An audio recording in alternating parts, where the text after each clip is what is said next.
guys, and welcome back to another episode of your Brains Coach podcast. My name is Angela Sharina. I'm your host, I'm your Brains Coach, and it is my job here to bring to you all the best, recent, cutting edge, most interesting, important, useful, and applicable to your life brain body tools so you could take better control of your energy, of your thoughts, of your emotions, and most importantly, actions that you take to create the life experience that you absolutely love living through. Today, folks, as you guessed from the title of the podcast, we are talking about recovery and the best ingredients for that recovery pill. Like if the recovery was a pill, it would have these ingredients. So you can then get out there and every single day be as close to expressing your fullest potential as possible. Like without recovery, being and doing your best just isn't possible.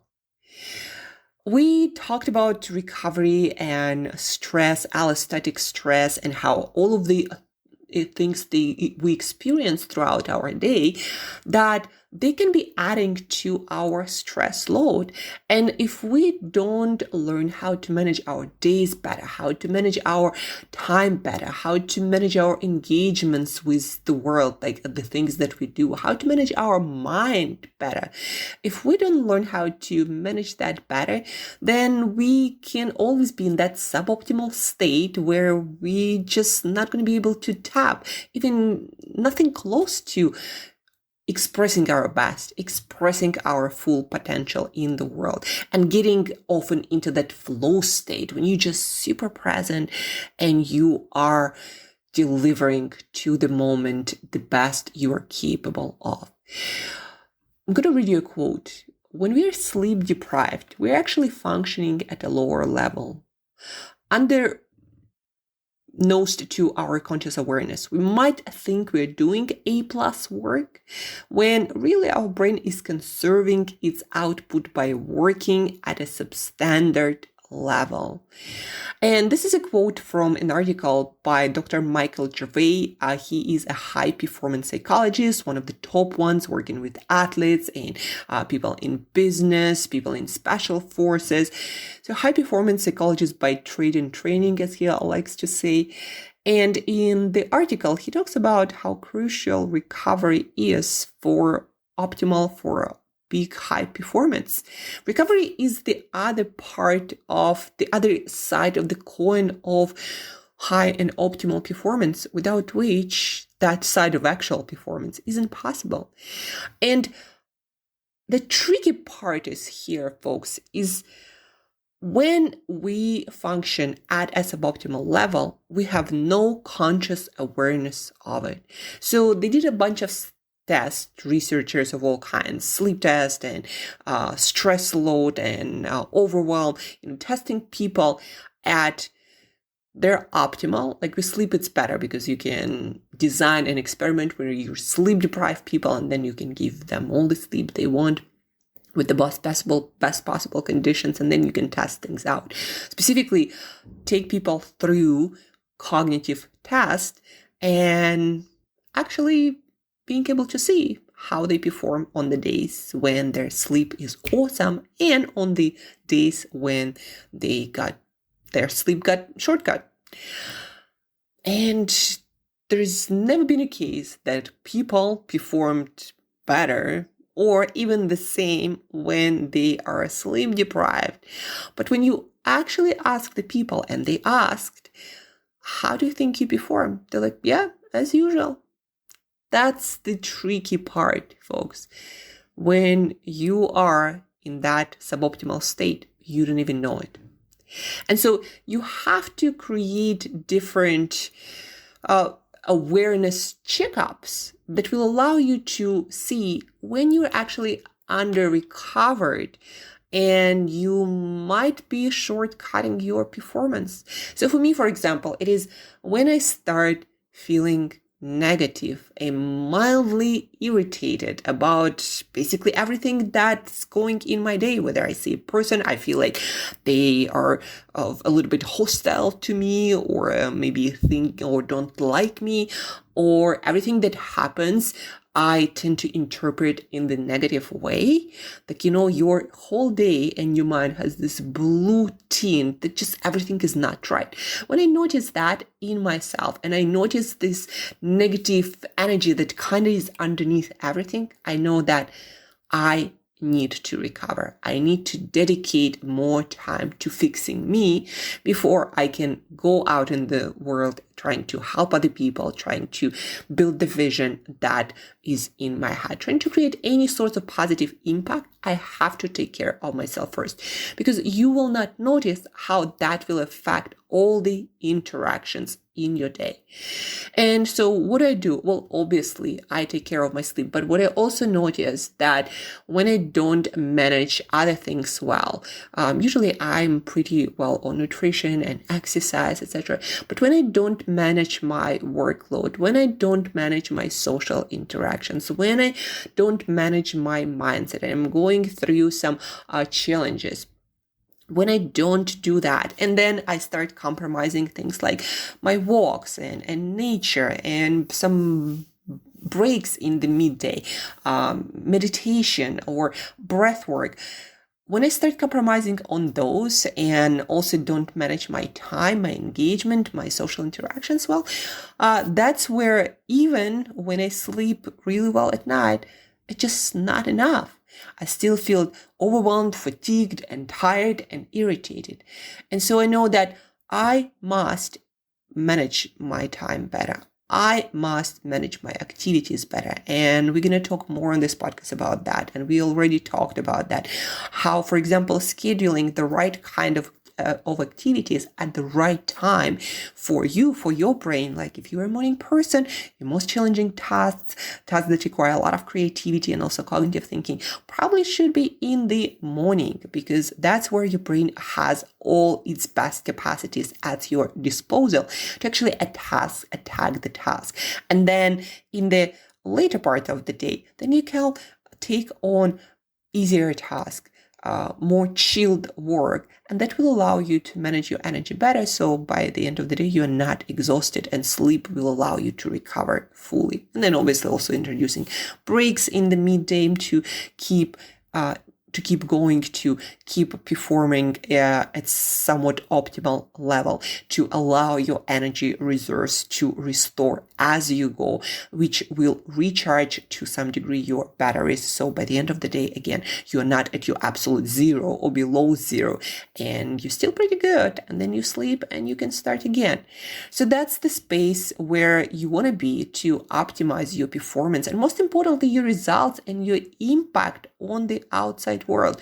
Like if you want to do that, you have to get better at managing activities, at managing your energy beyond sleep. And obviously, again, nutrition and exercise movement play a huge role in that, and distributing your activities and interacting with or creating the kind of social interactions that energize you more than draining you. But if recovery was a pill, what other essential ingredients I would introduce into your routine, just like I introduced that into my personal routine and into routine of my clients. And it is based on research, on really solid research, that when we do this, that allows us to unload some of that stress, to recharge our batteries to some degree. And then again, not feeling drained, overwhelmed, and fatigued, and instead going at a pretty good pace throughout our days, and then sleeping, and then being able to go after it again and again and again. So what are these other essential ingredients that will allow you to recover and restore your energy, restore your capacity to perform throughout the day as well? Obviously, or maybe not obvious, take breaks. Guys, taking breaks between your work bouts. Sometimes it's every 30 minutes, depending on the kind of work. Sometimes it's every 90 minutes. Scientists say that our brain works or goes through this 90-minute cycles, whether that's when you're asleep or when you're functioning and awake throughout your day. So our brain goes through 90-minute cycles when you're going through this cycle of focus, of productivity, of engagement, and then your brain needs to disconnect and to get a little bit of me time and relax and stop producing resources to create that focused, engaged working state. So at least every 90 minutes, introduce some form of break. And a couple of most effective breaks are breath work and meditation or body scans. I perform 5 to 10 minutes, some breath work, might be box breathing, might be 4-7-8 breathing, might be psychological sigh, to switch your nervous system into rest and digest state, allow you to recover and allow you to restore some of that energy capacity in your cells. And most importantly, again, it will switch your nervous system into rest and digest state where you spend less energy and you start recovering some of those resources. So breath work, one of the most effective ways to change your physiology, to recover, recharge, and to not get yourself into a state of exhaustion, complete exhaustion by the end of the day. So breath work, I introduce that in the middle of the day, but I also do mini cycles of breath work, just a couple of deep breaths when you breathe in and then breathe out really, really slowly.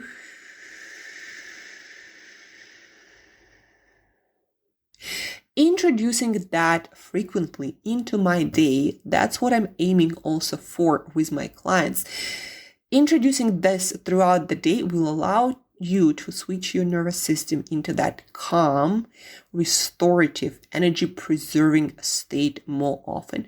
And plus, that will allow your mind, your prefrontal cortex to unlock more creativity, make more connections. That is not possible when your nervous system is in fight or flight response or a stressed state. So introducing breath work often, like mini breath works in a form of a couple of deep breathe ins and breathe outs. Breathing out process should be twice as long as breathing in or longer.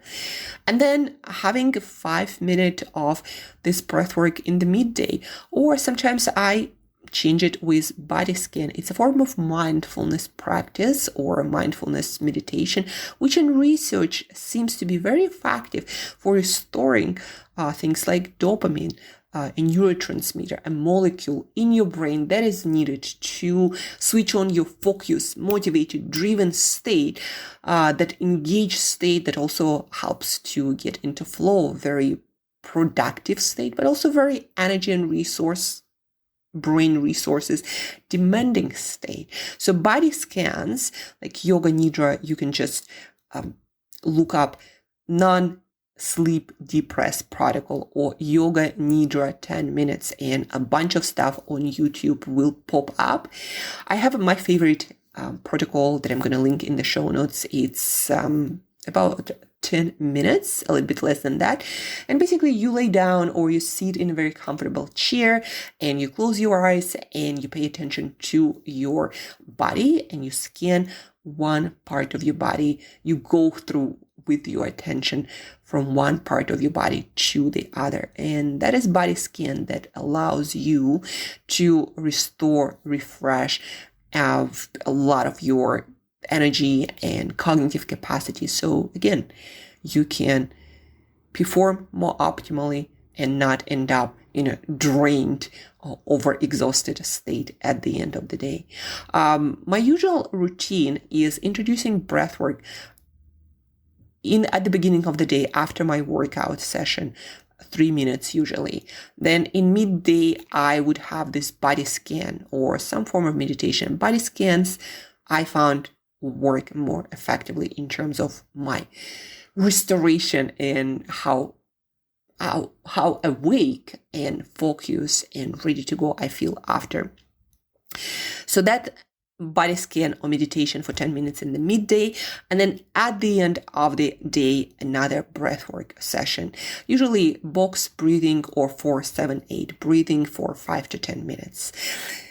And mini breath breaks everywhere sprinkled, so I make sure that I'm in that creative, playful, calm, and focused mode, and I'm not overexerting, not overexhausting myself. So then I can transition to sleep, have my sleep, and feel 100% refreshed and ready to go the next morning. And last but not least, weekly and daily nature exposure in micro and macro ways.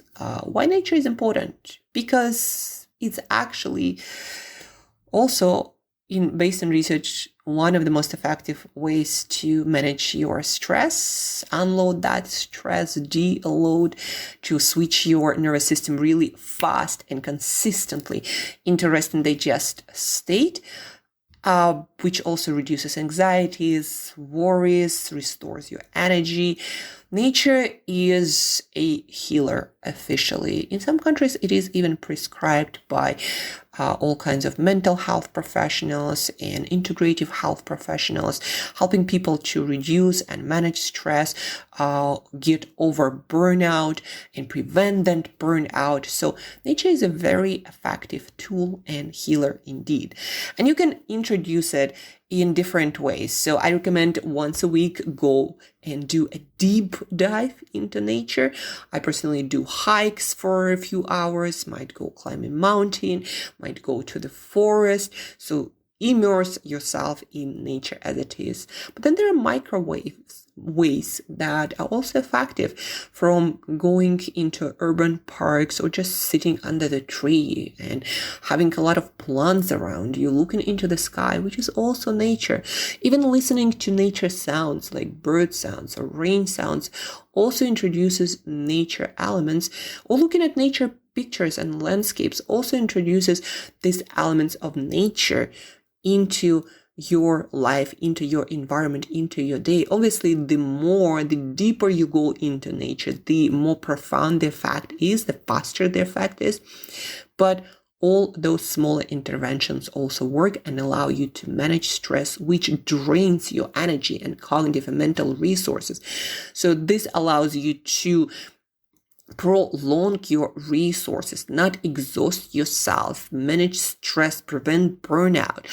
This toolkit allows you to do that, so you get your sleep as a foundational recovery protocol. Without sleep, none of these folks will work. So sleep first, then make sure you have good nutrition, you have your movement practice, because these also contribute to proper functioning of your energy, energy producing plants of your cells.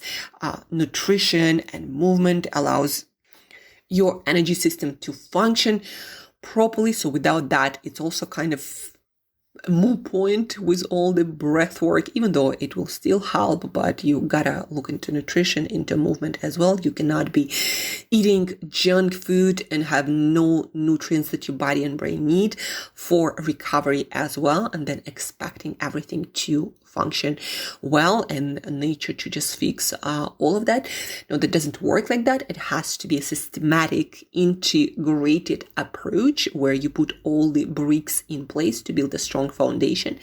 And then you can hope for optimal performance every single day, where you have a real chance to deliver your best to the present moment, creating maximum impact and results and changing the area of the world that you are so passionate about. So if recovery was a pill, first of all, you would take care of the basics, sleep, and then nutrition and movement. And then you would add 3 additional ingredients, kind of like a supplement, a recovery supplement. You would add breath work. My recommendation for most of my clients, just do throughout the day. Just get used to taking deep breath whenever you feel like you're too much in your head, like you feeling overwhelmed, getting exhausted, tired. Do 1 to 3 deep breaths. Breathe in and long breath out.